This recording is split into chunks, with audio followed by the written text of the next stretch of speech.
everyone, my name is Kristen. I am an epilepsy warrior. As we all know, epilepsy is a neurological disability that has to do with the brain.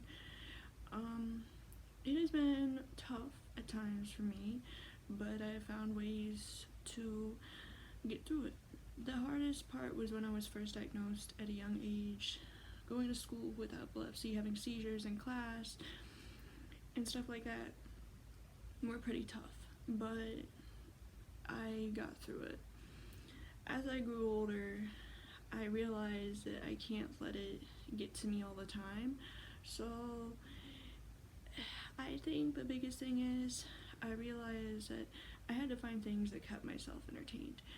Some of those things is music. I love to sing.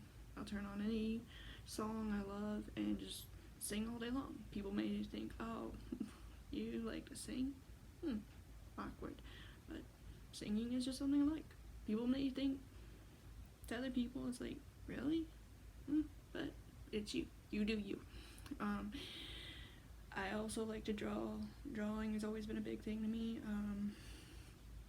I do it all the time. I made awards for all my best friends in Special Olympics, and I was a good friend to my friends in Special Olympics because they were going through hard times as well, so I wanted to do something to cheer them up. So I made special awards for them. I also like to write in my journals. I have many journals that I like to write in. Writing in your journals kind of passes the time, and you can write down like how you felt one day, what happened, just fun things. It's like maybe you play a sport, maybe you did something fun during the day and you want to just write it down to have in a memory log. So I always do that. Maybe I went and had basketball one day and made a half-court shot. I was the only person on my team to do that, or something like that, and I'm like, oh my gosh, I just did that. I also love to read. Everybody likes to read different novels. My biggest thing is I'm into biographies about athletes. I am an athlete myself. I play basketball. I also do bowling.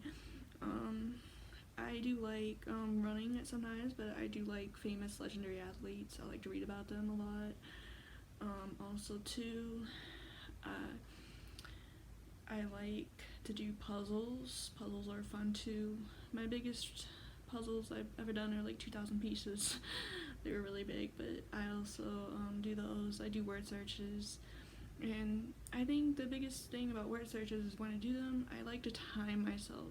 It's kind of a motivational thing where it's like when you time yourself, you say, oh, look, I finished a word search in like 2 minutes.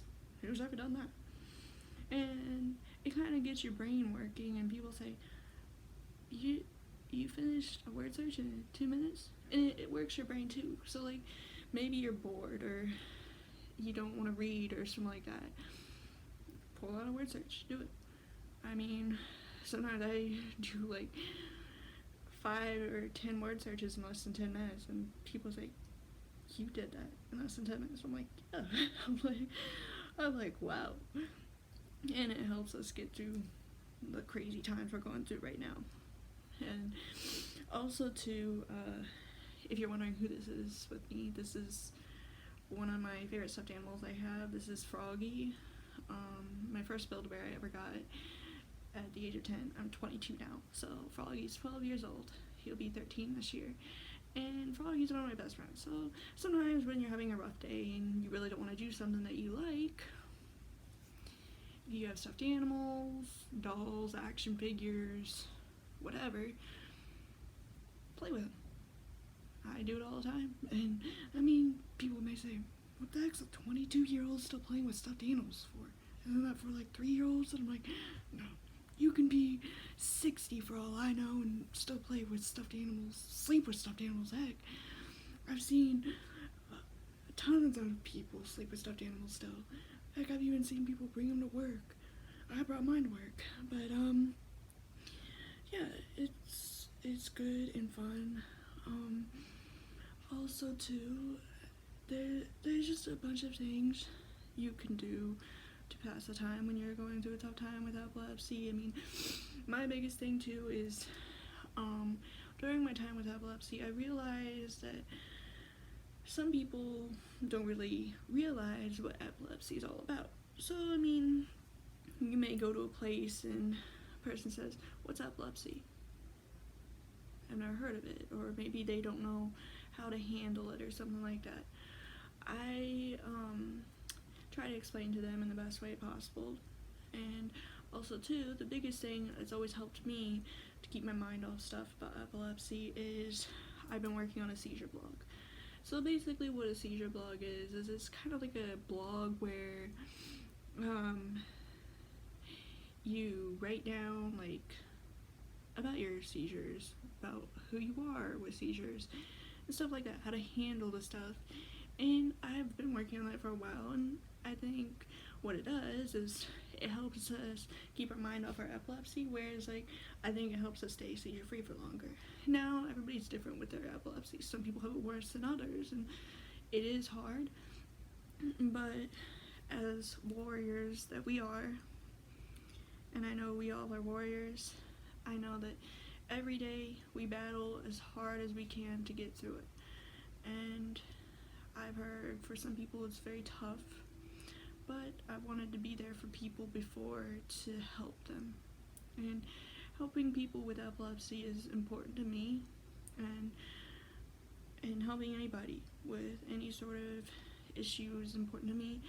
I've always wanted to make videos, and I've even dreamed of being a superstar or something like what Ellen DeGeneres does on TV, and starting a TV talk show about how I can sit down and talk to sick patients or sick people who have really bad disabilities and help them get through the tough times they're going through, families as well, because it's important to me that they get the right respect, care, and understanding that they're not alone, because people think in our ways that we're alone, that we don't deserve the respect that we get, or that we may not even deserve to get attention like we do. And sometimes we feel like we're just in the sandbox. We don't get any attention. I've felt that way for a long time, but in some ways I just realized I have to dig myself out of that deep hole and get up and start over, because sometimes starting over is the only choice we have and the only way of getting through this fight as warriors, because being a warrior is who we are. We have to show the world that being in our shoes can sometimes be a lot harder than being perfectly healthy. And I mean, not everybody's perfectly healthy. Some people have it worse than us. And I've always wanted to help those people, because it's important to me that, like I said earlier, we all get respect and love for who we are. And that's very important to me. We all love and respect each other. We're all human beings, and we all love and respect each other no matter what we go through, no matter what's happening to us. And it's important that we stand up for each other. If a person's saying to you, "Oh my gosh, what are you here for? Are you just here to damage more stuff?" That person who loves you and respects you should stand up and say, "Excuse me, what did you say to my friend?" I've done that several times for some of my friends in Special Olympics. Sometimes people on other teams just do crazy stuff, or maybe they get mad after a game because they lost. But that's okay.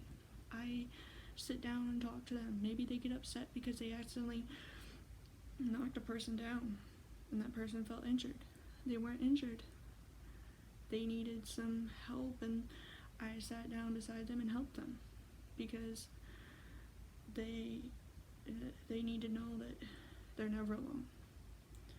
And I feel like people out there should all know that they're never alone, no matter if you're a cancer patient, no matter if you have epilepsy, you have heart failure, no matter what you have, we're all warriors, and we all deserve the love and respect for what we go through today, because it's hard, tough, because we're all here for each other no matter what.